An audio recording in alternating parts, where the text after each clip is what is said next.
Hello and welcome to another episode of the Business of Business podcast. I'm your host, Roy. Of course, we are the podcast that brings you a wide range of professionals and guests that are able to speak to a lot of diverse topics. And today we have a very timely guest, Joseph Costello. He is a performance coach. Now, the interesting thing is he left school when he was 15, but he's been able to start two firms that both ran into the 7 and 8 figures. He works very closely with Bob Proctor, and one thing we're going to talk about in kind of his message is one thought at a time. So, Joseph, thank you for taking time out of your day, and like I said, pre-show, very timely for me because we're busy professionals, a lot going on, a lot of thoughts, a lot of things we need to do, a lot of things we want to do. So, welcome to the show, and tell me where we start. Roy, thanks very much for having me here today. I'm excited to speak to you and your listeners. Let's just hope they understand the Irish accent. So, yeah, no, it's good. It's great. They probably understand you better than me most times. So tell us a little bit about your story. So you're a performance coach, but you left school when you were 15, but you were able to start these two hugely successful companies. So can you kind of walk us through that a little bit? I left school at 15. I followed in my brother's footsteps. He left school at 15 and I went and worked in a coal yard. So we're like salmon and we're swimming upstream what has gone on before us. Right. At the age of 18, I went and I worked with my father as a civil servant. So I was the 4th generation to work as a civil servant at what we do. Mm-hmm. And between the ages of 18 to 23, I ended up very unhappy, very unfulfilled, to the point of I had a very negative attitude towards life. And one of the things that I teach now is generally your attitude towards life will determine life's attitude towards you. Oh. So what I was putting out was generally showing up into my lifestyle. So at the age of 23, I had a mental breakdown and I got introduced to Bob Proctor. And it was one of these, conversations that you had. And it was, Joe, your way is not working. You're always tired. You're always sick. You're always broke. He says, you don't believe in you, but I believe in you. And at that point of time, it was like as if there was just one little glimmer of hope. And I remember reading one of his first books, You Were Born Rich. And from then, over the last 18 years, my life has been devoted to business and personal development. In the last 2 years, I've really took the personal development and performance coaching to a whole new level because I had started 2 7-figure companies and 2 8-figure companies. But it's like we can go through life and I was on the track of achievement and I was chasing achievement, but I ended up very unfulfilled. Mm-hmm. So it's like as if, people looked in from the outside. He has the big house, he has the big car, everybody's healthy and businesses is going well, but there was something missing within me. And when I looked at that, something was, I believe my purpose in life was to help people wake up one thought at a time. So that's one of my favorite slogans is we are where we are in life and it's our thinking is producing our choices. Our choices is producing our actions. And when we do actions enough times, they become behaviors. Mm-hmm. And that's going to produce an experience or a result. And we can generally end up like the hamster in the wheel. And I was the hamster in the wheel on many different parts of my life. So right. I know what it's like to be the hamster. Right. Yeah, exactly. And I really like that positive message. I was told a few years ago, my priest, very insightful, but He said that our minds are like grinders and they grind all the time. And so we get to choose what we grind there, though. And I think that, to your point that, we have to have those positive thoughts and affirmations about ourselves, because typically, I'll put this as a question to you, but typically we are the most hardest on ourselves. Is that correct? Yeah, it's very funny. I was listening to a fella called Neville Goddard this morning, and Neville Goddard, it was all about self-criticism. Mm-hmm.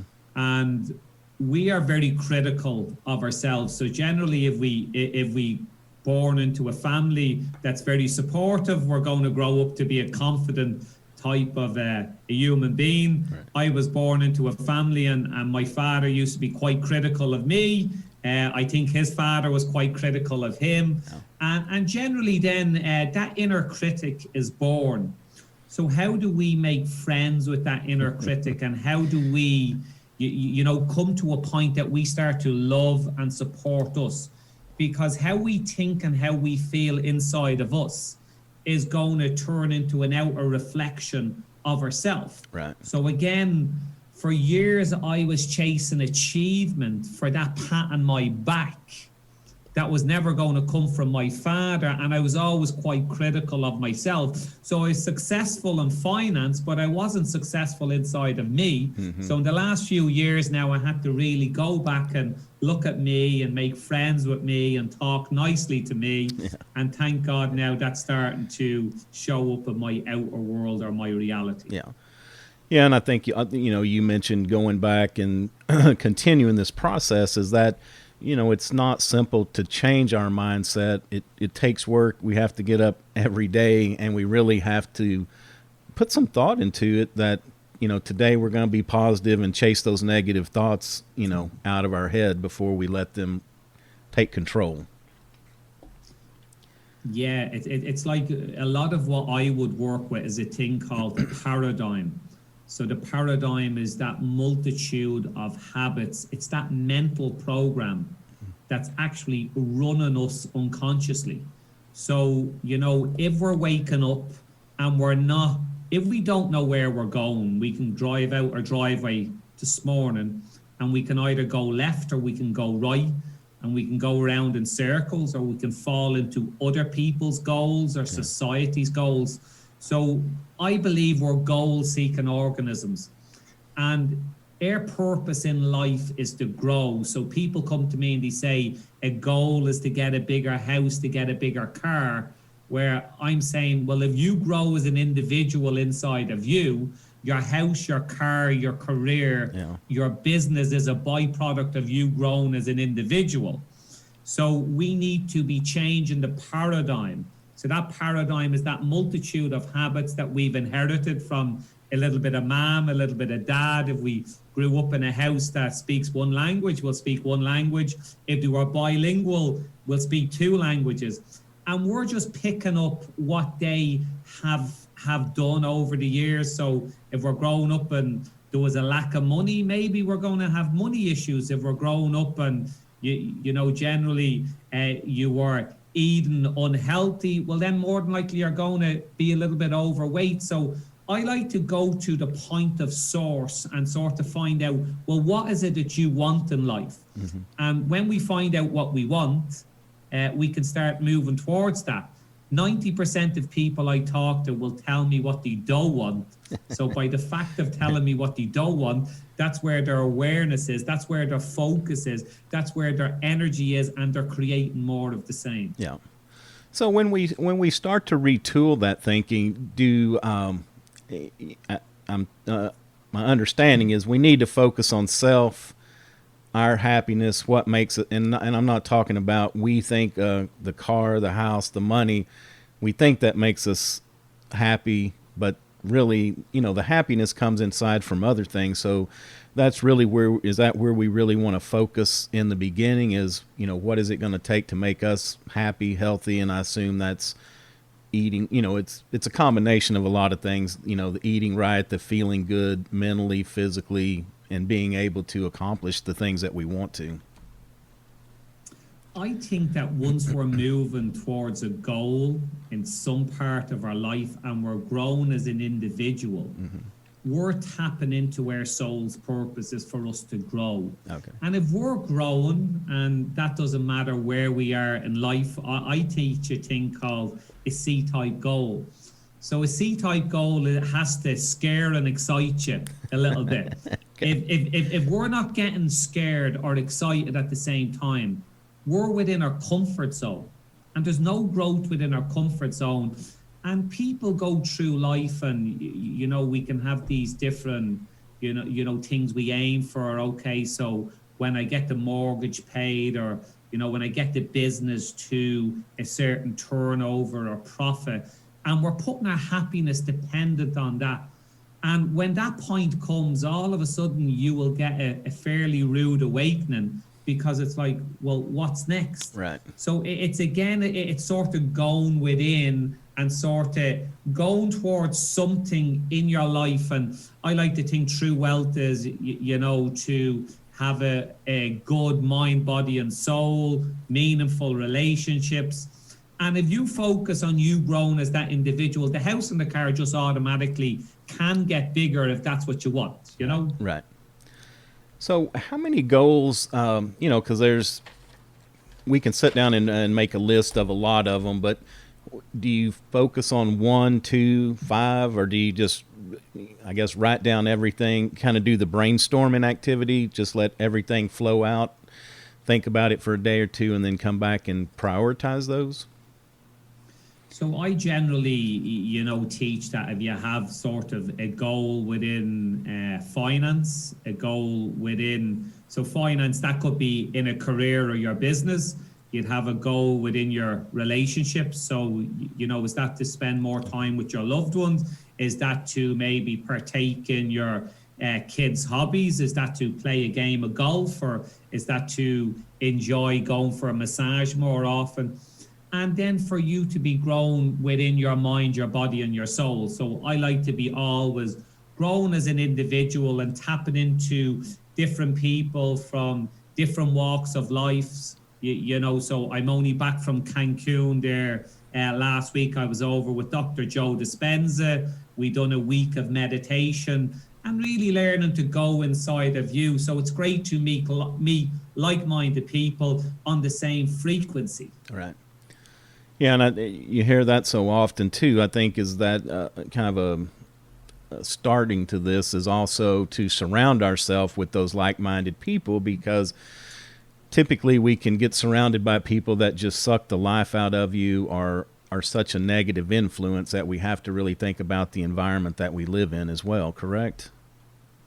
Yeah, so Dr. Joe Dispenza says, is your environment controlling your thinking, or is your thinking controlling your environment? No. So at this minute, I know there's a lot of stuff going on with the big C word, but there's some people going to get so caught up in that. Right. And there's some industries affected than others. And, we can get caught up to the notifications, the Facebook, the news, and you will be afraid to do anything in life. So I'm aware of what's going on out there. I'm aware of how I should conduct myself, and the safety measures got to do with it. But I'm still moving forward in my life. I still want to grow my business. I still want to grow me. So is your environment controlling your thinking, or is your thinking controlling your environment? So my thinking is going to control my days that I'm going to have. My thinking is going to control my business, my relationships, my mind, my body and soul. I'm conscious of what I need to do to travel safety, or if I'm going out to wear a mask and to sanitize and to isolate. I am aware of that, but it's not going to control me. Right. No, that's good. And, it's some of us, myself, I'll say, has a little bit of survivor's guilt through this. Fortunate, nobody I know has been really affected, but it seems that, we've kind of thrived and flourished through this. It's given us a lot of time to reset and kind of, like you said, put our focus back on some relationships and some of the basics of life, not always out running around maybe sometimes going in directions that really aren't helping us go to the goal that we're trying to seek. It's funny, I saw something on a greeting card someone sent me the other day. It's one of the only pandemics that, although it's keeping us apart, has brought us together. Right, exactly. And it was a great tagline, what keeps us apart has brought us together.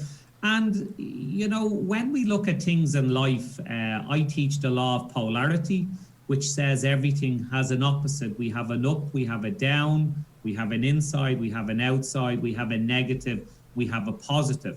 So when some things are so negative, they can be so positive. So there's plenty of negatives out there, but there is positives in everything in life. And when we're on that frequency of trying to look at things like the glass as being half full, we can spot the positives, and can we focus on the positives? And it was like when I was at the age of 23, I didn't want to get up out of bed. I didn't want to go to work. And my attitude towards life was determining my attitude, life's attitude towards me.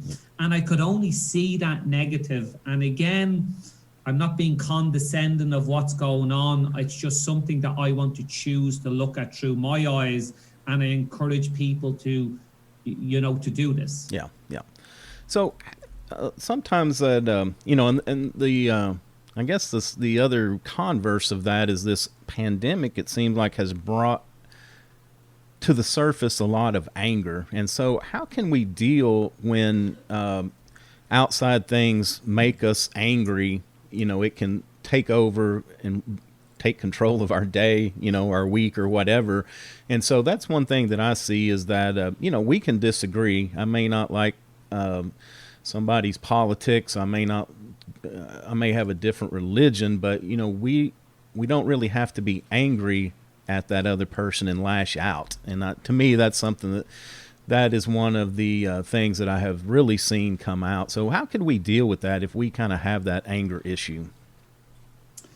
Well, one of the things that I would teach a lot of the time, and I would actually do myself when you go a little bit off track, is gratitude. So when we can sit down and be grateful for the body that we're in, be grateful for the chair that I'm sitting in, be grateful for the computer and the microphone I'm talking into, and start to be grateful for your family, for your business, for the food you eat.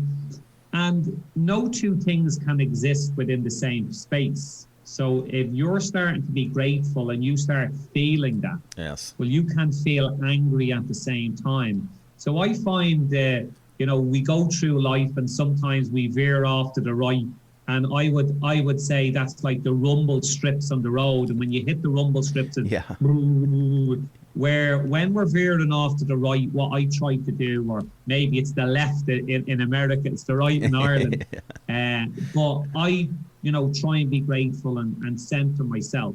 Now, does that always work? No. Do I get a little bit angry? Yes. But generally, it's a coping mechanism that helps you bring you back on track, and you can sort of say, okay, well, I'm after taking control. And it's nearly like a learned behavior. Yeah. If you can start to learn how to be grateful in times like this, it becomes a bit easier. Yeah. I'm not saying it's a light switch and we just do it and it turns off, but it does become easier. Yeah, and I think that's great. Great advice is that we have to examine our life every day, sometimes 2 or 3 times a day. But we have to stop and think about those things that we are, even in some of our worst moments, there are things that are blessings. If you have health issues, if you've got your family and they're supportive, there are. You can go through all the different scenarios, but basically we can always find something that we can focus on that went right. And it kind of gets into the next thing I was going to ask you about is, so when we set a goal, just like myself, I want to get healthy. And so I can sit on the couch and eat some chips and watch some TV and think I really want to get healthy, and probably not going to happen. But So when we set goals, do we need to set down and define those steps that we need to take that are going to lead us to success with that goal? Well, one of the first things the first two things that I sort of teach is, number one is we need to make a decision on what we want. A lot of people will make a preference at that point of time, and they say, I want to get healthy and I want to do this. But generally what happens is their memories of the past, the failed at the diet, failed at the gym, is going to make your future predictable. So we need to create a new model, a new vision of the future. And we need to make a decision, not a preference. So decision comes from the Latin word to cut off. So we need to actually cut ourselves off and raise the frequency, raise the level of energy, raise the level of emotion to be stronger than what has gone on before. And then what we experience then is there's a thing called the know and doing factor. So someone that smokes probably knows they shouldn't smoke and they know it's healthy, but they still do it. Someone that's on a diet knows they shouldn't have that slice of cake, but they still have it.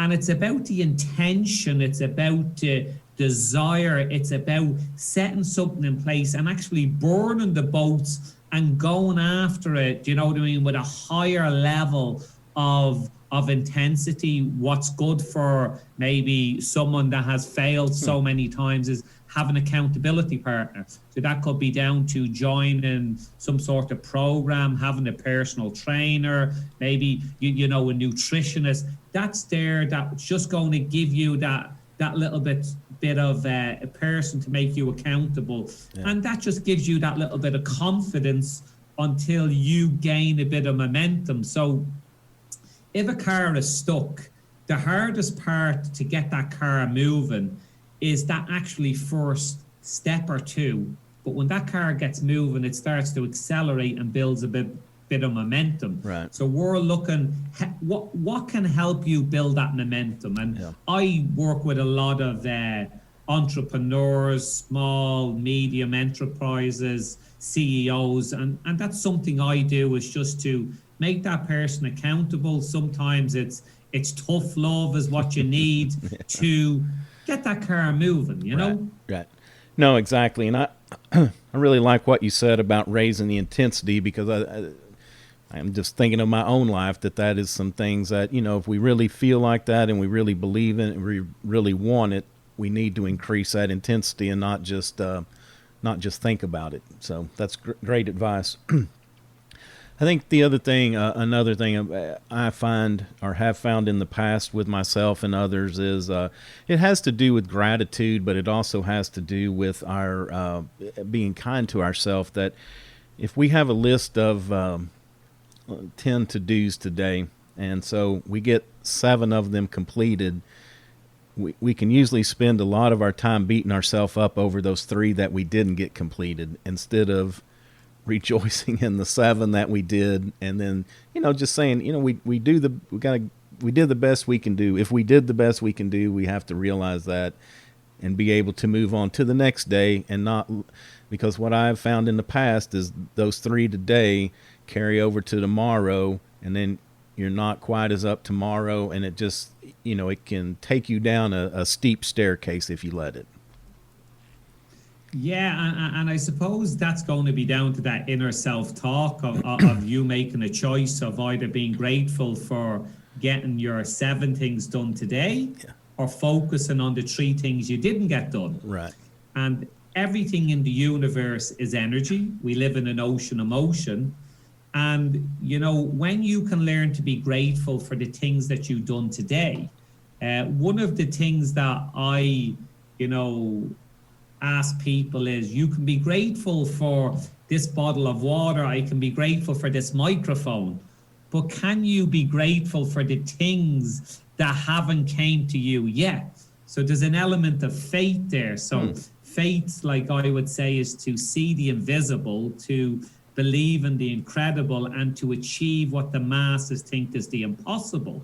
So can you be grateful for seeing you in the fit and healthy body that you want to see yourself in? because Buddha said there's no such thing as the future. There's only now, because how you think and how you feel now is going to create your future. Interesting. So that conversation I had 5 seconds ago was gone already. So Eckhart Tolle will always say now. So he says now. Interesting. So it's now. Right. So it's, can you see yourself? So we can all be grateful for the things we have, but I'm asking you, can you be grateful for the things that you want, and see, hear, feel, taste, touch, and smell it in the now? Because by you do that, you're starting to program your mind in the now. Okay. That's interesting. Can we touch on the one thought at a time? Yeah. Yeah. So when we get up in the day, a lot of us is just going to go on to an automatic program. Right. So when we get up at the age of 35, 95% of what we do is an unconscious habit program. We get up, do we check the phone in the morning? Do we check the WhatsApp? Do we check the Telegram? Do we check the Facebook? Do we check the notifications? Do we have a shower? We go downstairs, we probably eat the same cereal in the same bowl, have the cup of tea or the cup of coffee in the same cup, looking out the window in the same direction. Yeah. And this goes along during the day. You answer the same emails, you see the same people, they push the same buttons at the same time. And we're on a program. Now, if you can get up in the morning and you can start asking yourself the question, well, what is it that I actually want? And a lot of people think that they think by doing mental activity. So if you get up in the morning and you answer the emails and you do the same thing every day, that's mental activity, doing the same things over and over. Thinking is actually taking you off the hamster on the wheel and actually saying, well, Roy, what do you want in life? And whether that's within your business, that's within your mind, your body, your soul, your relationships, or your career, and to actually think. So Bob Proctor says 2% of people think, 3% think they think, and 95% would rather die than think, because if they actually thought about it, they wouldn't be doing what they're doing. Right. So I like to take time out. So my every morning I spend 2 hours. I do an hour and 15 minutes meditation, a Dr. Joe Dispenza meditation. And then I would sit down and I would read some sort of chapter from something like Neville Goddard, Bob Proctor, Dr. Joe Dispenza, and then I would do a little bit of journaling. So I like to create my destiny, you know, rather than letting my environment create my thinking. So thinking is the highest function of creation. And people get caught up in the mental activity thinking it's thinking. So one thought at a time is, are you actually thinking? Okay. Is that long-winded? But I think no. I think that's good. We actually have to put some thought into things, not just go through those motions that we've been. I guess it's kind of like the same as that. We can't continue to do the same thing and expect something different to happen. We have to actually give some thought into where we're going to go. And you brought up journaling. I hear a lot of that, and I journal myself. But I like to ask, how people journal, just to get a sense of, like a lot of times it's just more my thoughts about what is happening at that moment, maybe something that's happened in the past. But, as you've been talking, it's like it makes me think of maybe I should be thoughtful about where I'm going, what I want, journaling about what that next step is or how I'm feeling about that. So can you give us some insight into journaling, how you do it? So how I do my journaling is if I do a meditation, sometimes I might get some sort of thought within the meditation or intuition, and I'll write down what came to me, because generally when you close your eyes and you close off the outside world, you're not getting influence from the outside world. So you're actually more connected to what it is you want. So I might write down that. And then the second part of my journaling will be me working on a thing called self-image. So in the 1960s, there was a doctor called Dr. Maxwell Maltz. He wrote a book called Psycho-Cybernetics. And he was a plastic surgeon. And what he realized is he was doing a lot of surgery on different people, and someone might come in for a nose job. And although there was a physical change, in some cases there was a psychological change, but in other things there wasn't. So we realized we had two images. And the first image is the way we walk, the way we talk, the way we brush our hair. And the second image is that inner image inside of you. So I do write out my image of who I want to become in the now. So I see myself as a calm, confident, capable, relaxed presenter, speaking in front of thousands of people, being a good father, being kind to my wife and my kids, being kind to me. That's the hardest part, being kind to me. Right. And I see everything in the now, because, you know, the past is gone and the future is only getting created now. So by you doing this every day, constant space repetition changes the paradigm, which is that multitude of habits. So you're changing your programming to become that person in the now.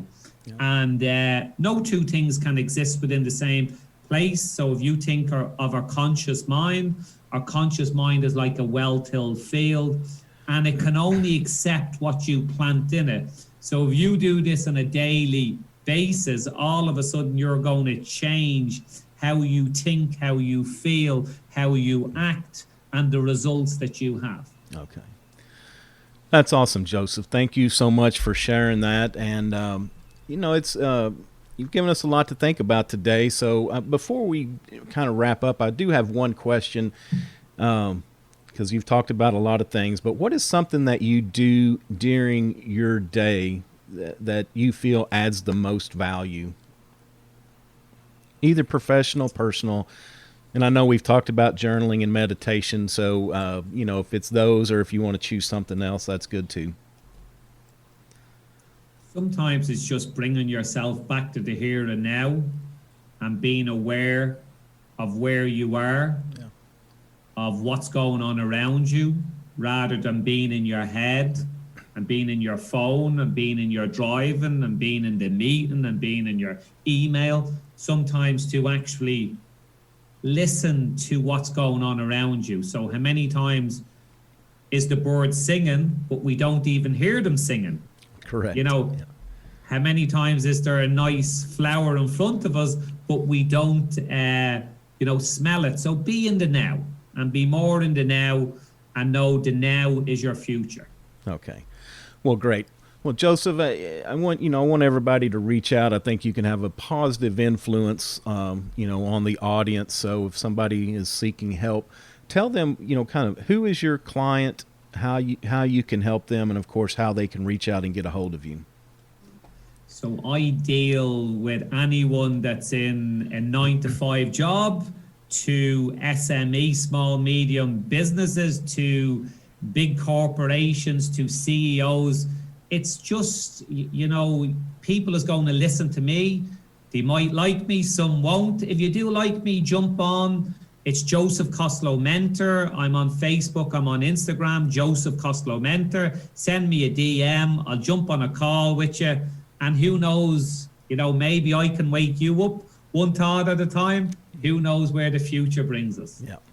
All right. That's awesome. Great information. Appreciate you taking time out of your day again. It's been a real pleasure. That's going to do it for another episode of the Business of Business podcast. You can, of course, find us on all major podcast platforms, iTunes, Google, Stitcher, Spotify. If we're not on one that you use, please reach out. I'd be glad to get you added. Be glad to add that to our group that we put out to now. Also, there will be a video of this interview go up on YouTube when the episode goes live. You can find us at www.thebusinessofbusinesspodcast.com and all social media. And Again, we appreciate it. And until next time, take care of yourself and take care of your business.